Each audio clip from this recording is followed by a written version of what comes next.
નમસ્કાર દર્શક મિત્રો, હું છું દર્શના જોશી. તમે જોઈ રહ્યા છો લોક સામના ન્યૂઝ. તો જોઈએ આજના સમાચાર. કચ્છથી અમારા રિપોર્ટર અંકિત ઉમરાણીયા સાથે. તારીખ 22/2/2026ના રોજ ગામ શિણાઈ, તાલુકો ગાંધીધામ મધ્યે શ્રી અખિલ કચ્છ મહામંડળ દ્વારા 12મો નિઃશુલ્ક ભવ્ય સમૂહ લગ્ન આયોજન કરવામાં આવ્યું. શ્રી અખિલ કચ્છ મહામંડળ દ્વારા આયોજિત 12મા સમૂહ લગ્નમાં 4 નવદંપતીઓએ વૈદિક મંત્રોચ્ચારથી પ્રભુતામાં પગલાં માંડ્યા હતા. તેમજ સમૂહ લગ્નની પૂર્વ સંધ્યાએ શનિવારે રાત્રે ભવ્ય દાંડિયા રાસનું આયોજન પણ કરવામાં આવ્યું હતું, જેમાં આપણા કચ્છી લોહાર સમાજના કલાકારોએ રાસ ગરબાની રમઝટ બોલાવી હતી. આ 12મા સમૂહ લગ્ન મહોત્સવમાં મુખ્ય દાતા સ્વ કાંતાબેન રતિલાલભાઈ પઢારિયા પરિવાર રહ્યા હતા, તેમજ સહયોગી દાતાએ પણ લાભ લીધો હતો. અખિલ કચ્છ મહામંડળ દ્વારા દાતાશ્રીઓનું સન્માન કરવામાં આવ્યા હતા, તેમજ લોહાર સમાજના દરેક ગામના મુખ્ય કારોબારીના સન્માન કરવામાં આવ્યા હતા, તેમજ આમંત્રણને માન આપી પધારેલા સર્વ મહેમાનોના પણ સન્માન કરવામાં આવ્યા હતા. અખિલ કચ્છ મહામંડળ દ્વારા આયોજિત 12મા સમૂહ લગ્ન આયોજનમાં ગાંધીધામ મત વિસ્તારના ધારાસભ્ય શ્રી માલતીબેન માહેશ્વરી પણ પધાર્યા હતા અને પ્રાસંગિક પ્રવચન પણ આપ્યું હતું. श्री अखिल कच्छ लोहार ज्ञाति महामंडल द्वारा आयोजित 12મા समूह लग्નમાં हमारे साथ उपस्थित हमारे भारतीय जनता पार्टी जिला अध्यक्ष जिला महामंत्री श्री आदरणीय धवलभाई आचार्य, अपना समाज गौरव और गांधीधाम शहर मंडल प्रमुख आदरणीय विजयभाई परमार, समाज सर्वे उपस्थित मंच महानुभाव हमारा वंदन, समाज सर्वे वडीलजनों, मातृशक्ति बहनों भाईओ सर्वेने मारा वंदन.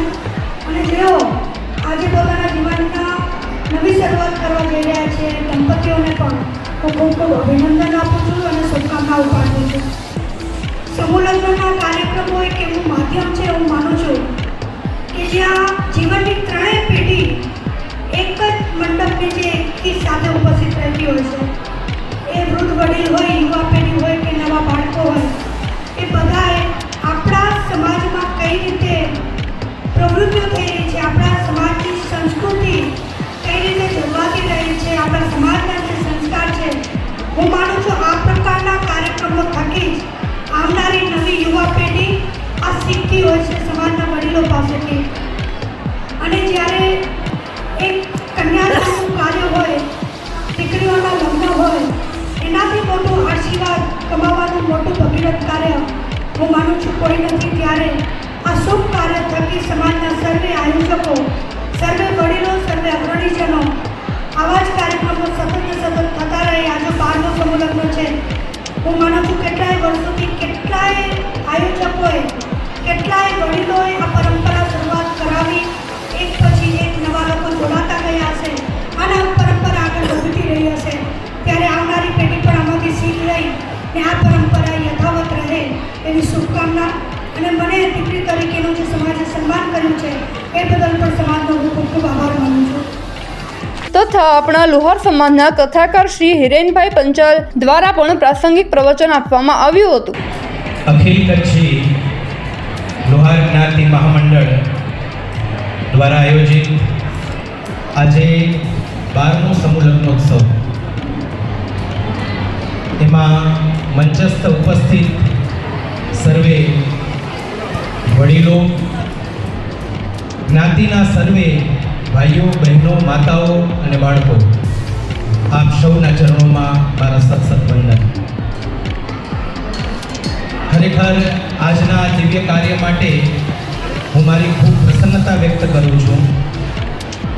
કદાચ ઘરે આપણે આયોજન કરીને તો પણ આટલું સરસ મજાનું કાર્ય આપણે ન કરી શકીએ, એવું કાર્ય આજે સમાજ દ્વારા થઈ રહ્યું છે. જોરદાર તાળીઓથી આપણે આ સૌને વધાવીએ. અખિલ કચ્છી લોહાર જ્ઞાતિ મહામંડળના બધા ટ્રસ્ટીગણ, કારોબારી સમિતિ પ્રમુખ શ્રી, મંત્રી શ્રી, યુવક મંડળ, મહિલા મંડળ, આ બધાની ઘણા સમયથી જે આખી મહેનત હોય છે એ મહેનત આજે આપણે જોઈ શકીએ છીએ અને ખૂબ સુંદર મજાનું કાર્ય અહીંયા સંપન્ન થઈ રહ્યું છે. લુહાર સમાજના દીકરા અને દીકરીઓ જેમણે વર્ષ 2025માં દેશ વિદેશથી વિશેષ ઉપલબ્ધિ મેળવી છે તેઓના સન્માન પણ મહામંડળ દ્વારા કરવામાં આવ્યા હતા. આયોજનને સફળ બનાવવા અખિલ કચ્છ મહિલા મંડળનો અને નવ યુવક મંડળ સર્વ જ્ઞાતિજનનો સાથ સહકાર મળ્યો હતો. ફરી મળીશું એક નવા સમાચાર સાથે. ત્યાં સુધી જોતા રહો લોક સામના ન્યૂઝ.